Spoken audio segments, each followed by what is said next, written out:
Hi everybody, welcome to Cycle 7. We are in chapter 6. There's a lot going on this week and I am so sorry. I know you probably don't want too much as it is already, but you have like at least 2 papers, let's just say 3 papers this week.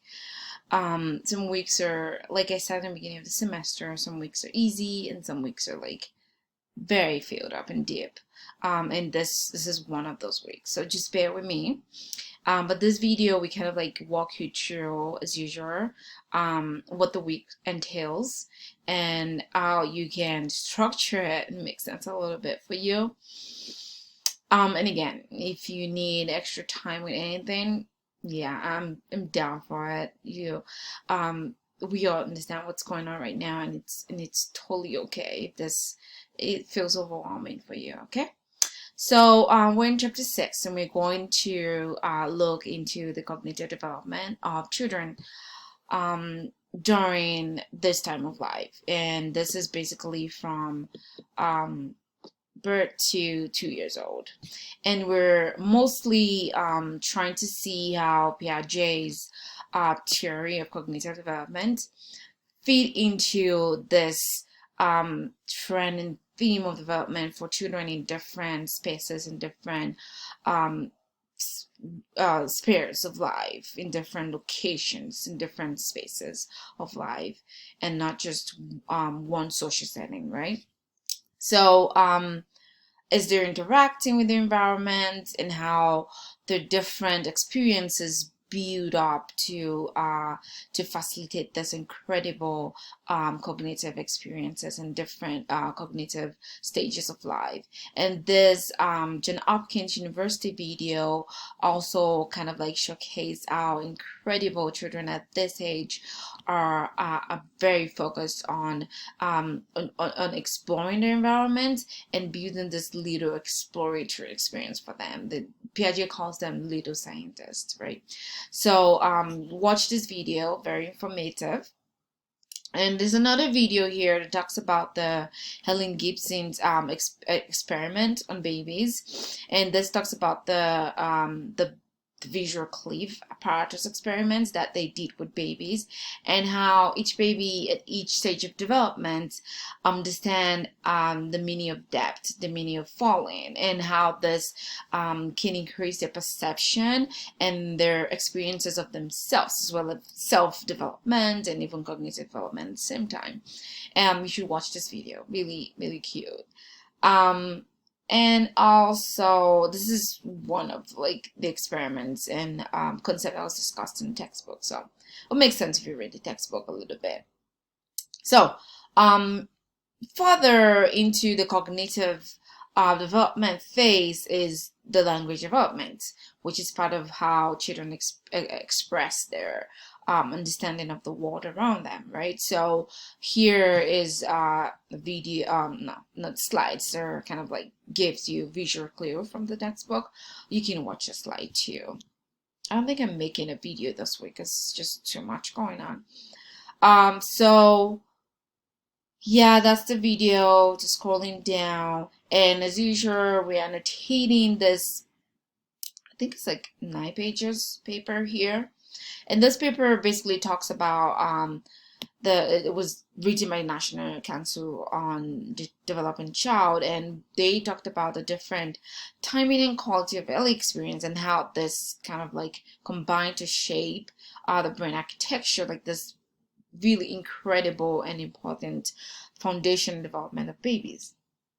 And this also like ties into like what we've been talking about for the past 7 weeks, past 6 weeks now, on how important this early experience and how important this early life is to children. Kind of like recaps and summarize everything in this article.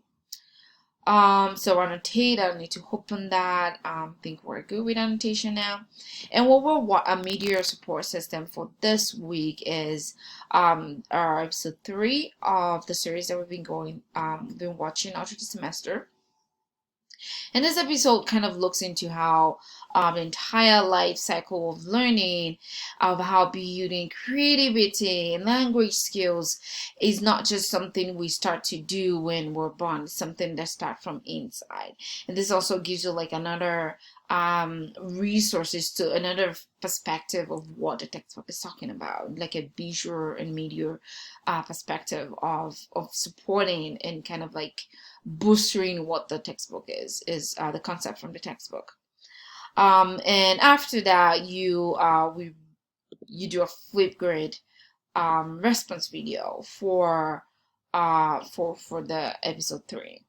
And basically what I want you to do in this is kind of like give a rationale, like describe how you think the expert in the video or that interview gave like this compelling argument for children's social cognitive developmental skill, and how you think technology now, especially during COVID, is cascading this, can either support or not this developmental experience for children. Just and during your interviews with new parent or a pregnant parent, did any of those conversations, there were some of this concept and argument that was talked about in the textbook and in the video, did any of those came up during the interview? Because some parents sincerely are just curious, like, hey, you're an early childhood or you're like a child development expert, what do you think about this and this and this? My kid is doing this, what do you think?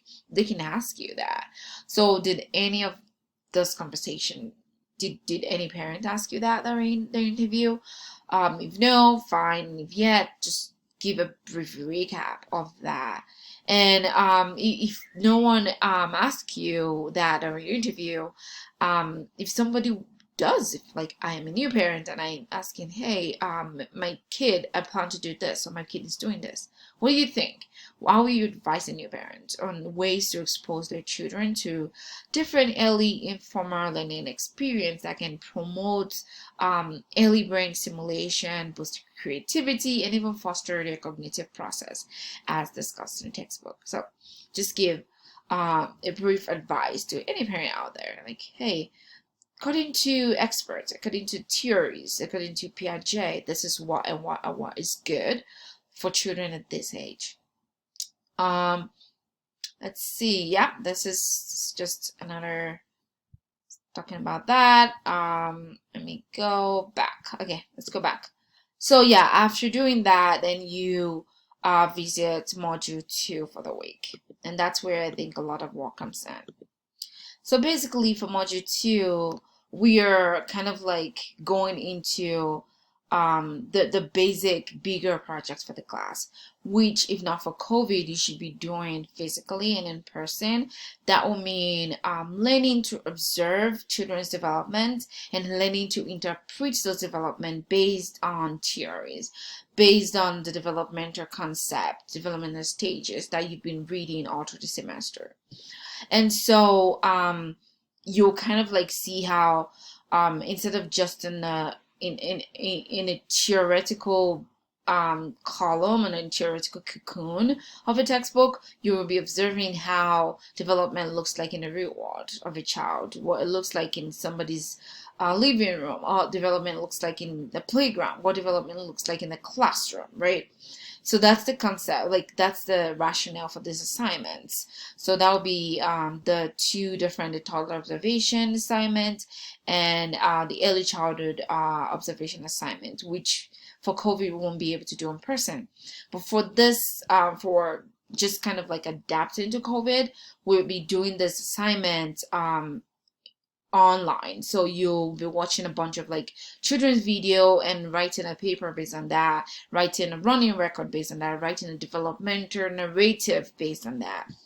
And so basically in early childhood field, most early childhood expert teachers, educators, home visitors, social workers, or even family experts, they use running records to document children's development, to document children's activity.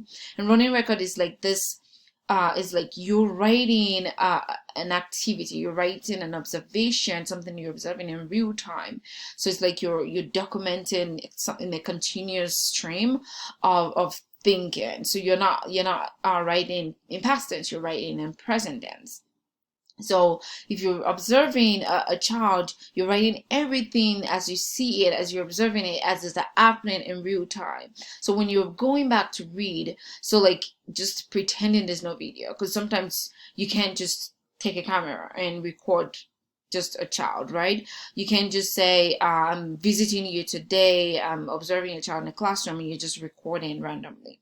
Sometimes this happens without a video recording system, so you have to like write everything down. So this is the practice for that. So you're just practicing to see how you can record a child development in real time, in real life, as it's happening. And you have to like use running record is like you using it to like perfect your visual skill and your writing skill at the same time, and you're recording fact as is said, as is done, and you're recording this behavior in sequence, and you're also focusing on the child you're observing, not minding all of the distractions. You're making sure you're capturing every detail as possible to make sure the observation of this child, the activity and the behavior and the development of this child is captured as much in detail as possible. And we'll be using some of my kids' videos that I kind of put together for practice, and that's what you do here. I'm going to open this in another page. I'll come back to this later. That's what you're going to do here in this video. So you're observing, just assume this picture, just two videos here, you in real time, you're there, you're watching them do it. So that's we're pretending here, okay? So for video one, and also if you're observing a child, you have to observe in context. You have to know the age of the child. You have to know what day it is. You have to understand the routine and daily life of a child. So for example, in this video, this was my kids 3 years ago now, and they were in the library, and it was before nap time. So you can kind of capture how their behavior will be before nap time or how their behavior will be after nap time. And this one is like just a month ago, and this is like way in the evening after nap time. You can see how joyous they are or how happy they are. You can interpret their behavior from just this context. So this video, for this assignment, you're not writing a behavioral analysis of this. You're basically just telling me what you've seen in real time in real life. So you're writing for video one, you're writing like a developmental narrative or a domain of each development for me to like. You can observe physical development, you can observe language development, you can observe emotional development. That's what you're doing. And for this running record, I want to see you detailing as much as possible on one child. You can focus on, there are 3 kids in this video. There's Heaney, 4 years old. There's Packer, 3 years old. There's Timmy, 2 years old. You tell me, okay, I'm focusing on Heaney, a 4-year-old, and this and this and this and this is what Heaney did in this video. I'm focusing on Packer, 3 years old, and this and this and this is what he did in this video. I'm focusing on Timmy's 2, this and this and this and this. That's what I want to see for this running record. You're detailing as much on one child. Just ignoring all other distraction. You're focusing on how this child is interacting with their environment, is interacting with their surroundings, with the setting. That's what you're doing for video 2. And for video 1, you're telling me each developmental domain. You're creating like a narrative of what happened in video 1 for each developmental domain. Okay, so you can also see from, if you open this video, there's like examples of, if you open this link, examples of how you can write it in here also. I'm almost running out of time. Let me go really fast. Again, you're submitting your parent interview paper in this week. So remember, and if you need time, let me know. And make sure you watch for future projects coming on. I've created videos here. Make sure you watch them to know what to expect for some of those big projects coming on. And I think that kind of concludes it. Let's see, let me go back. Yeah, that concludes it. Thank you for watching. I'm almost out of time. I'm always on the target. But yeah, so you have 3 yeah, I could say 3 papers for this week. This paper, the parent interview paper, there's 2 different paper. It shouldn't be more than 3. If you open this link, it should take you there to what you're supposed to type into right here. Open here, open here. Okay. Thank you guys for watching. Bye.